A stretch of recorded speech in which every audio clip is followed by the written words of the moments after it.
Hey there, welcome back. It's time once again for the golden age of DC Comics, 365 days, where I take this beloved hardcover coffee table book given to me about 2 decades ago by one of my best friends. It's been surfing my coffee table ever since, and it's a great excuse to have comic book shop style conversations right here, right now with you. Thank you so much for tuning in. This is a 2004 Abrams press publication. It's a hardcover coffee table book written and curated by Geoff Spear, Les Daniels, and Chip Kidd. There is a link in the description to the Amazon page if you'd like your own copy. It would look great on your coffee table, and it makes an exceptional gift for a geek. I know. And use this book for its intended purpose. It's a 365 days book. I open up to today's date. We look at some comic book art from an antediluvian age. We read the blurb, and then we talk about comic books. And we're going to talk about comic books every day for the rest of the year. So I also like to start off the show with something I call the escapism caveat. It addresses just modernity and fictions and things that have been going on lately. Activism and activists are very important. The world's in trouble and needs help. Yet, over the past several years, activists have gotten so pushy into fandom spaces, just trying to take advantage of and use us as a resource to spread their message. And but what's just as important as activism? Escapism. Leaving behind the world's problems just for a few moments. Where else are you going to do that? You can do that in the pages of a funny book. You can tune into a Red Sox game or whomever your home team is. You can go to church. You can play video games. These are all areas where activists have literally bullied themselves and the pre-existing populations of those tribes into going along with what they want. And the emphasis isn't on superhero storytelling. It's not on, the teams. It's about, or even church isn't, which it should be about your eternal soul and forgiveness, end up being about the intersectional material world and what they want. And so activism has its space. It has its place. And they can stay in their lane. And because all I've gotten is some compassion fatigue. And just like, oh, they're at it again. What now? That's not the response you want.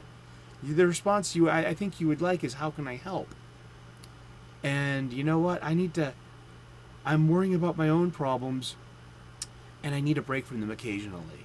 Only an asshole will continually rub your nose into it. Only a bully would try to coerce you into doing something that you don't want to be doing or wouldn't occur to you. So yeah, that's the escapism caveat. I respect activists, but do activists respect us? Nah, they don't. They really don't. But let's get back to the matter at hand, and we're going to crack the book open to today's date, which is August the 2nd. And I hope you're having an excellent day. And I hope that you're clobbering your problems and not being clobbered by them. There's a choice to be made some days. And some days you just need to call out sick from work, too. And stay in bed and rest up and drink some sick chicken soup. There's a lot of things to choose out there in life. But this is story by Robert Knighter, art by Erwin Hansen from All Star Comics, number 36, from September of 1947. Superhero comic books will be going into a decline soon, and they will be coming back at the beginning of the Silver Age, specifically in Showcase number 4, released in 1956, the introduction of Barry Allen's Silver Age Flash.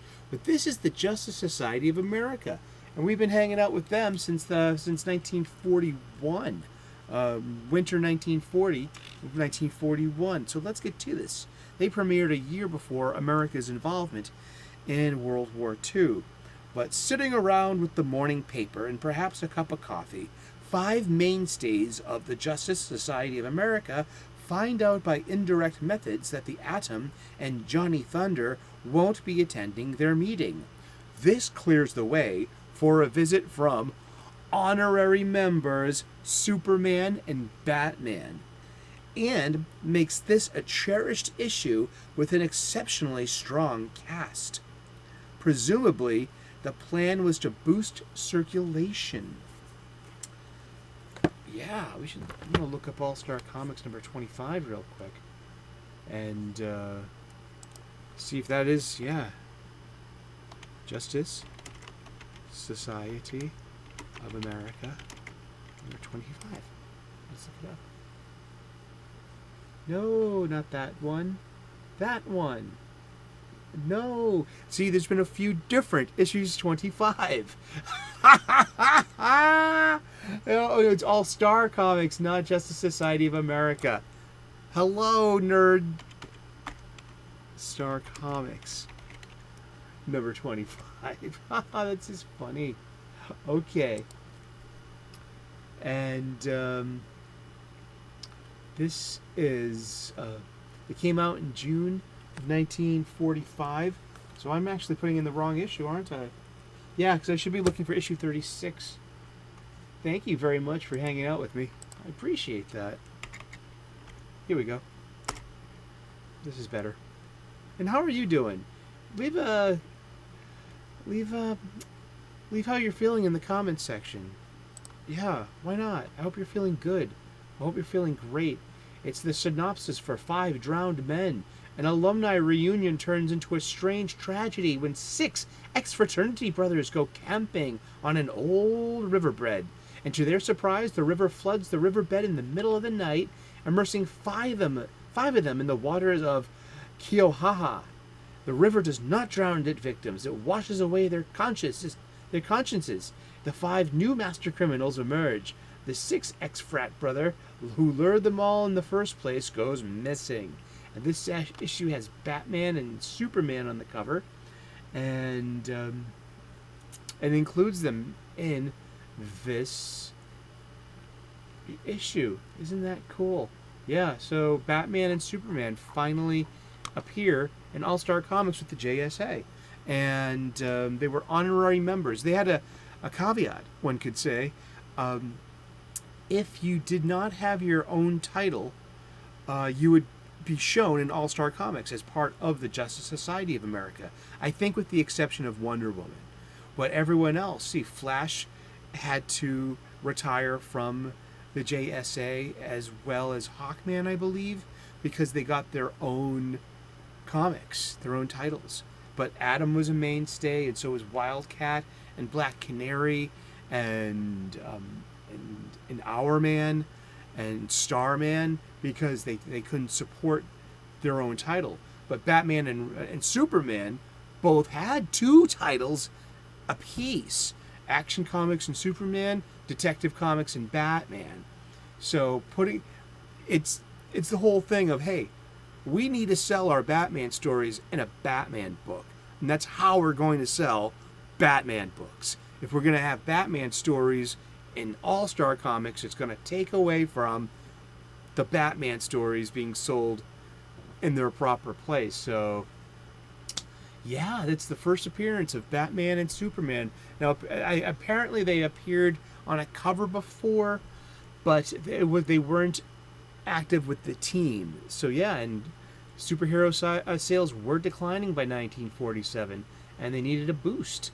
So, yeah, there's that. So we've been talking about the JSA, and I think fondly of them because it's still the first comic book I ever bought with my pocket money.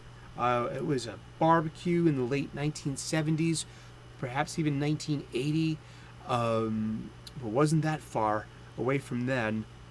I had cut my leg on a lounge chair, and my grandfather had given me $1 to run down to the corner store and get myself an ice cream. And I did. And I also came back with might have been a reprint, because its cover date was, I believe, 1976. And why would they didn't sell old comic books like that on a spinner rack. So I'm thinking it might have been a reprint. I would love to find out the reprint itself. I would like that over the original 76 issue of the first appearance of Power Girl. I remember this clearly. Yeah, so I had bought this magazine, and it included the first appearance of Power Girl. Maybe it was a JLA, because in the Silver and Bronze Age, the JSA became, in the Golden Age comic books, became Earth 2, as opposed to the Adventures and Heroes on Earth 1, where the Silver Age and the Bronze Age and the Copper Age the Copper Age books as well, to an extent, came from. And the JSA would have crossovers, so they would be used maybe like once a year. And there would also be a Christmas dinner too. That was pretty popular too. Christmas with the JSA, they just crossed multiverses. There was always an adventure. They would call it a crisis. Crisis on Earth 2, Crisis on Earth X, Crisis on Earth Prime. And so it goes. These crises would all accumulate in 1985's Crisis on Infinite Earths, when the multiverse was contracted down into one Earth. It was a publishing initiative. It worked. It was a year-long series that every title had to tie into and relate to, because major changes were happening.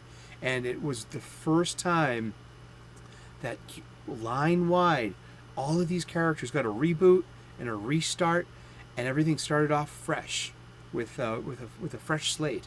And it's been going on ever since. Every few years, DC Comics will have a crisis. I'm reading one right now. It's brand new.